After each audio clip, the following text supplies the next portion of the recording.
आज अपन yawn Taylor effect के बारे में पढ़ने वाले हैं।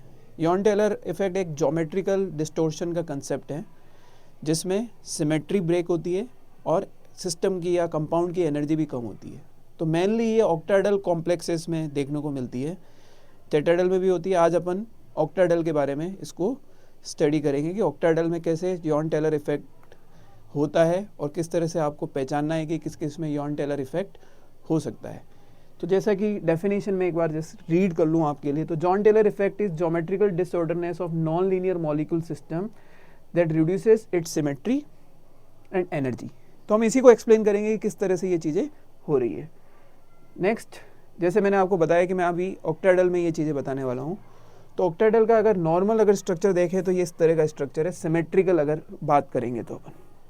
तो यॉर्न टेलर इफेक्ट ने या यॉर्न टेलर ने ये बताया, दो अलग अलग साइंटिस्ट थे ये, उन लोगों ने ये बताया कि इसमें कुछ कंपाउंड्स में ऐसा होता है कि ये जो जेड एक्सिस वाला है, एक तरह से अपन ये मान सकते हैं कि ये इक्वेटोरियल ले लिया सपोज करो, और ये अपन ने ले लिए एक्सियल। तो ये एक्सियल जो जेड एक्सिस अपन ने कंसिडर की हुई है, ये दो तरीके से यहाँ पर जो लिगेंड हैं वो आ सकते हैं। तो एक इलोंगेटेड हो सकता है, मतलब जेड एक्सिस वाले जो लिगेंड से वो दूर दूर हो जाएं।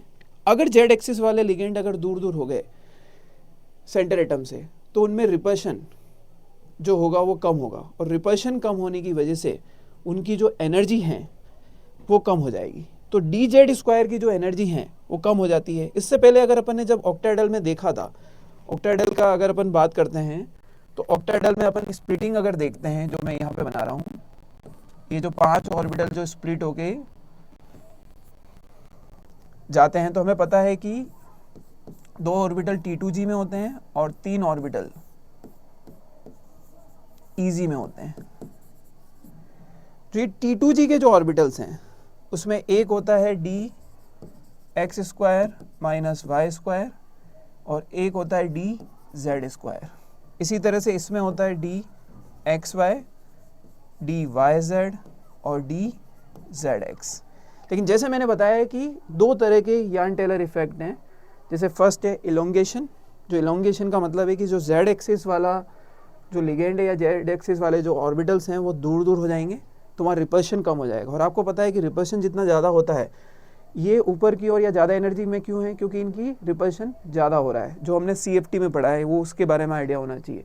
लेकिन अब जेड एक्सिस से जो आ रहे लिगेंड वो दूर दूर चले गए, तो ये रिपल्शन कम फील करेंगे, तो इनकी एनर्जी कम हो जाएगी। इसी तरह से नीचे जो अपन ने किया था dxy, yz और zx, तो xz और yz वालों की एनर्जी कम हो जाएगी।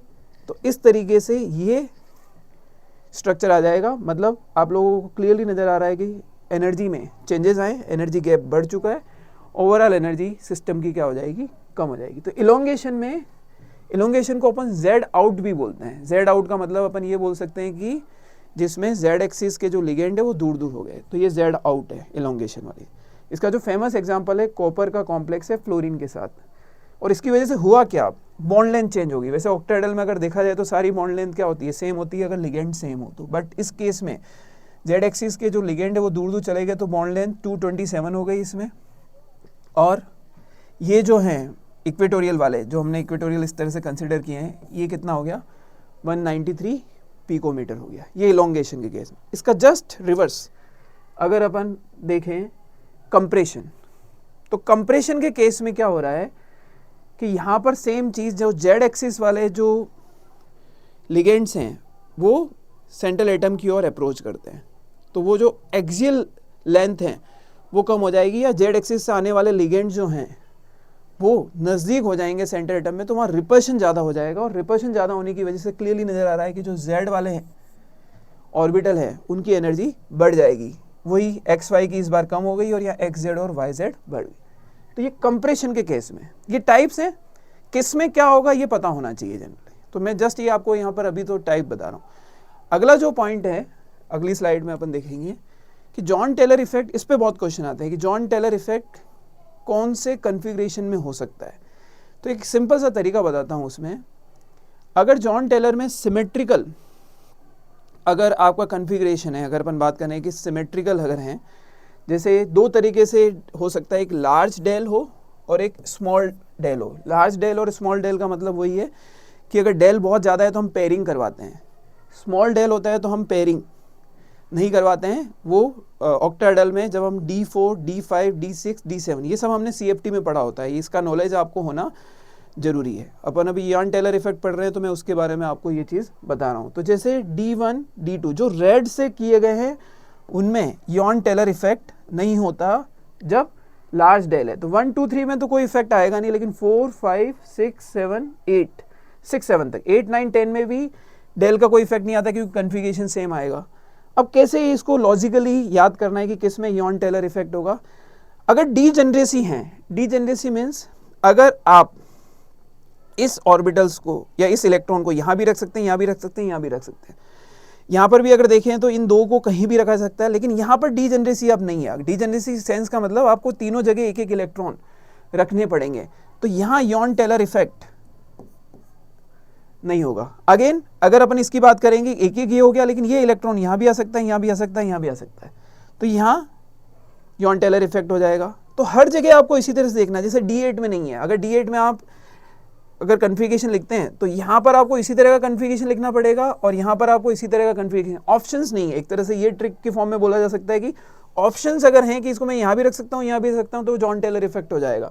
अगर ऑप्शंस नहीं है, जैसे अगर मेरे को यहाँ फील कर दिया क्योंकि स्ट्रॉन्ग लिगेंड फील्ड है, लार्ज डेल है, तो यहाँ पर ये चीज़ नहीं हो पाएगी कि मेरे को यहीं फील करने हैं तो सारे के सारे 6 यहीं फील करने हैं। अब ऑप्शन नहीं है कि मैं और कहीं रख सकता हूँ, तो यहाँ इयान टेलर इफेक्ट नहीं होगा। तो लार्ज डेल में D6 में, D8 में और D3 में और D10 जैसे फुली फील्ड है तो वहाँ पर इयान टेलर इफेक्ट नहीं होगा। और स्मॉल अगर होगा तो अगेन 1, 2 में तो होगा ही होगा और D3 में नहीं होगा क्योंकि उसमें लिगेंड का कोई इफेक्ट नहीं आएगा। लेकिन D4 में आपको पता है अगर डेल अगर कम होता है तो हम पेयरिंग नहीं करवा सकते हैं। तो यहाँ अगर हम पेयरिंग नहीं करवा सकते हैं तो देखो ये अगेन इसके पास ऑप्शन है, ये यहाँ भी आ सकता है और यहाँ पे भी आ सकता है।